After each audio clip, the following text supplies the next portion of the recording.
ನಮಸ್ಕಾರ ರಿವ್ಯೂ ಚಾನಲ್ಗೆ ಸ್ವಾಗತ. ನಾನು ಸೌಖ್ಯ ಗಾಂವ್ಕರ್. ಸಿದ್ದರಾಮಯ್ಯನವರ ಈ ನಿರ್ಧಾರಕ್ಕೆ ಕೌಂಟರ್ ಕೊಡ್ತಾರ ರಾಜ್ಯಪಾಲರು. ರಾಜಭವನ ಮತ್ತು ಸರ್ಕಾರದ ನಡುವೆ ತೀವ್ರ ಜಟಾಪಟಿ ಮೂಡಾ ಕೇಸ್ನ ಬಳಿಕ ಶುರುವಾಗಿದೆಯಲ್ವಾ, ಈಗ ಇದಕ್ಕೆ ಸಂಬಂಧಪಟ್ಟಂತೆ ಮತ್ತೊಂದು ಟ್ವಿಸ್ಟ್. ಮತ್ತೊಂದು ಕಡೆ ಮುಖ್ಯಮಂತ್ರಿ ಸಿದ್ದರಾಮಯ್ಯನವ್ರಿಗೆ ಈ ಮೂಡಾ ಕೇಸ್ನಲ್ಲಿ ಅಸಲಿಗೆ ಸಂಕಷ್ಟ ತಂದಿಟ್ಟವ್ರು ಯಾರು ಅನ್ನೋದು ಈಗ ಡೆಲ್ಲಿ ಮೂಲಗಳಿಂದನೇ ಹೊರಗಡೆ ಬರ್ತಿದೆ. ಕಾಂಗ್ರೆಸ್ ಹೈಕಮಾಂಡೇ ಗರಂ ಆಗಿದೆಯಂತೆ. ಈ ಬೆಳವಣಿಗೆ ಎಷ್ಟು ಅಪಾಯಕಾರಿ ಅಂತ ಮಾಹಿತಿ ಮುಂದೆ ಇಡ್ತಾ ಇದೀವಿ. ಮಿಸ್ ಮಾಡಿದ್ರೆ ನಮ್ಮ ಚಾನಲ್ನ ಸಬ್ಸ್ಕ್ರೈಬ್ ಮಾಡಿ, ನಿಮ್ಮ ಅಭಿಪ್ರಾಯ ಕಮೆಂಟ್ ಮಾಡಿ ತಿಳಿಸಿ. ವೀಕ್ಷಕರೇ, ಮೂಡಾ ಕೇಸು ಈ ರೀತಿಯದ್ದೊಂದು ಆಯಾಮವನ್ನು ಪಡ್ಕೊಳ್ಬಹುದು. ರಾಜಭವನದ ಕದ ತಟ್ಟಬಹುದು, ಮುಖ್ಯಮಂತ್ರಿಗಳನ್ನೇ ಟಾರ್ಗೆಟ್ ಮಾಡಬಹುದು, ಮುಖ್ಯಮಂತ್ರಿಗಳ ಪತ್ನಿ ಕುಟುಂಬಸ್ಥರ ವಿರುದ್ಧ ಈ ರೀತಿ ದೂರು ದಾಖಲಾಗಬಹುದು ಅನ್ನೋ ಸಣ್ಣ ಸುಳಿವು ಕೂಡ ಸಿದ್ದರಾಮಯ್ಯನವ್ರಿಗೆ ಇರಲಿಲ್ಲವಾ? ಸಾಮಾನ್ಯವಾಗಿ ಗುಪ್ತಚರ ಇಲಾಖೆ ಏನೇನು ಆಗ್ತಾ ಇದೆ ಅನ್ನುವ ಪಿನ್ ಟು ಪಿನ್ ಡೀಟೇಲ್ಸ್ನ ಕೊಡ್ತಾ ಇರುತ್ತೆ. ಅದು CM ಅಂಡರೇ ಬೇರೆ ಬರುತ್ತೆ. ಕಂಪ್ಲೀಟಾಗಿ ಮಾನಿಟರ್ ಮಾಡ್ಬೋದು CM ಆಫೀಸು.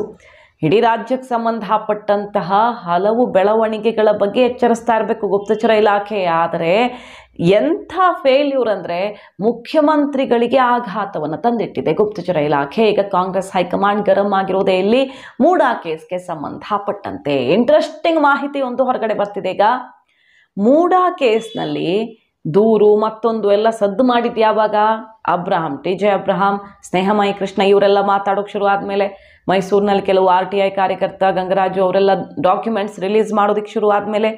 ಆದರೆ 2023 ಡಿಸೆಂಬರ್ನಲ್ಲಿಯೇ ರಾಜ್ಯಪಾಲರಿಗೆ ದೂರು ಬಂದಿದೆ ಮೂಡಾ ಕೇಸ್ನಲ್ಲಿ ಅನ್ನುವ ಅಚ್ಚರಿಯ ಮಾಹಿತಿ ಹೊರಗಡೆ ಬರ್ತಿದೆ.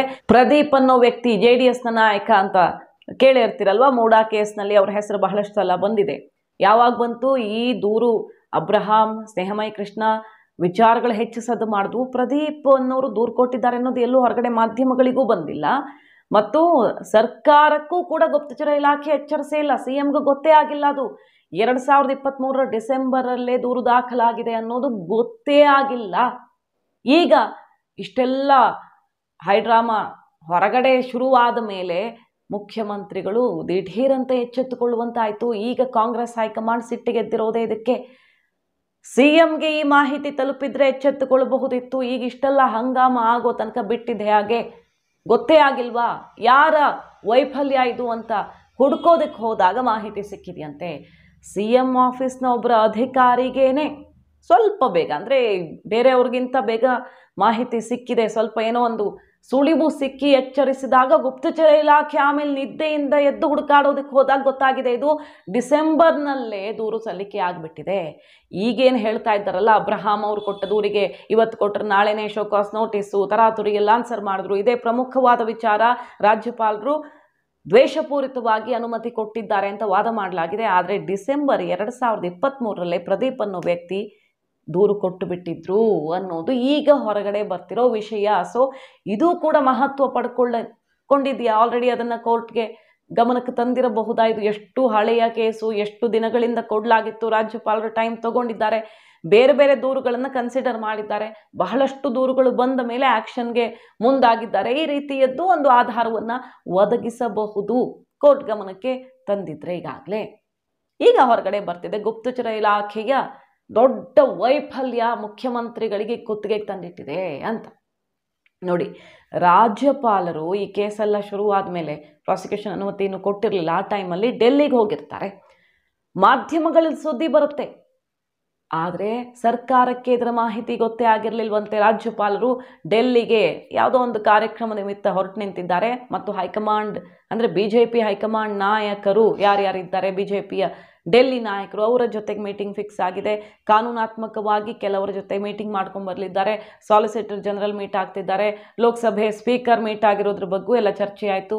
ಈ ರೀತಿ ಮೀಟಿಂಗ್ಗಳು ಫಿಕ್ಸ್ ಆಗಿವೆ. ಯಾಕೆ ಈ ಟೈಮಲ್ಲಿ ದಿಢೀರಂತ ಡೆಲ್ಲಿಗೆ ಹೋಗ್ತಿದ್ದಾರೆ ಅನ್ನೋದ್ರ ಬಗ್ಗೆ ಸರ್ಕಾರಕ್ಕೆ ಮಾಹಿತಿ ಇರಲಿಲ್ವಂತೆ. ಕಿಂಚಿತ್ತು ಸುಳಿವು ಇರಲಿಲ್ಲ. ಈ ರೀತಿ ಏನೋ ಒಂದು ದೊಡ್ಡ ಬೆಳವಣಿಗೆ ಆಗಲಿಕ್ಕಿದೆ ಅಂತ ಕೊನೆಗೆ ಮೀಡಿಯಾಗಳೆಲ್ಲದು ಬರೋಕ್ಕೆ ಶುರುವಾಗುತ್ತೆ. ವಿಜಯೇಂದ್ರ ಡೆಲ್ಲಿಗೆ ಹಾರಿದ್ದಾರೆ, ಈ ಕಡೆ ಸಿದ್ದರಾಮಯ್ಯ DK ಶಿವಕುಮಾರ್ ಅವರು ಹೈಕಮಾಂಡ್ಗೆ ವಿವರಣೆ ಕೊಡೋದಕ್ಕೆ ಹೋಗಿರ್ತಾರೆ. ಅಲ್ಲಿ ನೋಡಿದ್ರೆ ರಾಜ್ಯಪಾಲರು ಡೆಲ್ಲಿಗೆ ಹೋಗಿರ್ತಾರೆ ಅದೇ ಟೈಮಲ್ಲಿ ಅನ್ನೋದು ಮೀಡಿಯಾದಲ್ಲಿ ಬ್ರೇಕಿಂಗ್ಗಳು ಬರ್ತವೆ. ಕೊನೆಗೆ ರಾಜ್ಯಪಾಲರು ಯಾಕೆ ಡೆಲ್ಲಿಗೆ ಹೋಗಿದ್ದಾರೆ, ಏನೋ ಒಂದು ನಿರ್ಧಾರ ತಗೊಳ್ತಾರ ಅನ್ನುವ ಚರ್ಚೆ ಶುರು ಆಗುತ್ತೆ. ಸೊ ಇಲ್ಲೆಲ್ಲ ಗುಪ್ತಚರ ಇಲಾಖೆ ಸೋತಿದೆ. ಸಿಎಂ ಕಿವಿಗೆ ತಲುಪದಂತೆ ಈ ಸುದ್ದಿಯನ್ನ ಯಾರಾದರೂ ಉದ್ದೇಶಪೂರ್ವಕವಾಗಿ ನೋಡ್ಕೊಂಡ್ರ ಅಥವಾ ಇದು ನಿದ್ದೆಯಲ್ಲಿ ಮುಳುಗಿರುವ ಗುಪ್ತಚರ ಇಲಾಖೆಯ ಪರಿಸ್ಥಿತಿಯ ಗೊತ್ತಿಲ್ಲ. ಒಟ್ನಲ್ಲಿ ಹಿಂಗಾಗಿದೆ. ಈಗಂತೂ ನೋಡ್ತಾ ಇದ್ದೀವಲ್ಲ, ಪದೇ ಪದೇ ಹೇಳ್ತಾ ಇದ್ದಾರೆ ಸಂಗೊಳ್ಳಿ ರಾಯಣ್ಣನಿಗೆ ಏನಾಗಿತ್ತೋ ಅದು ನನಗೂ ಆಯಿತು ಅನ್ನೋ ರೀತಿಯಲ್ಲಿ ಸುಮಾರು ಒಂದು 7-8 ಸರಿ ಹೇಳಿಬಿಟ್ಟಿದ್ದಾರೆ ಕಾರ್ಯಕ್ರಮಗಳಲ್ಲಿ. ನಮ್ಮವರೇ ನಮ್ಮ ಮನೆಯಲ್ಲೇ ಇರ್ತಾರೆ ದ್ರೋಹಿಗಳು ಅಂತ. ವಿಜಯೇಂದ್ರ ಅದಕ್ಕೆ ರಿಯಾಕ್ಟ್ ಮಾಡಿದ್ರಲ್ಲ, ಯಾರಿಗೂ ಹೇಳಬೇಡಿ, ಇದು ಬೇರೆಯವ್ರ ಬಗ್ಗೆ ಹೇಳ್ತಿರೋದಲ್ಲ, DK ಶಿವಕುಮಾರ್ ಅವ್ರ ಬಗ್ಗೆ ಹೇಳ್ತಿರೋದು ಸಿದ್ದರಾಮಯ್ಯನವರು ಅಂತ ಕೆಸರಚ್ಚಾಟ ನಡೀತಾ ಇದೆ.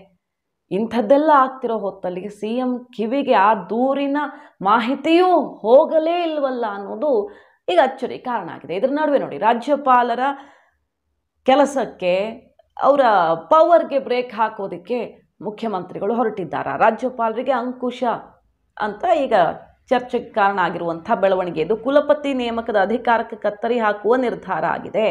ಮುಖ್ಯಮಂತ್ರಿ ವಿರುದ್ಧ ಪ್ರಾಸಿಕ್ಯೂಷನ್ಗೆ ಅನುಮತಿ ಕೊಟ್ಟ ಮೇಲೆ ಏನು ಜಟಾಪಟಿ ಆಗ್ತಿದೆಯಲ್ಲ, ಈಗ ಒಂದು ಹೆಜ್ಜೆ ಮುಂದೆ ಹೋಗಿ ಕುಲಪತಿಗಳ ನೇಮಕದಲ್ಲಿ ರಾಜ್ಯಪಾಲರಿಗಿರುವ ಅಧಿಕಾರವನ್ನು ಮೊಟಕುಗೊಳಿಸೋದಕ್ಕೆ ಮುಂದಾಗ್ತಿರೋದು.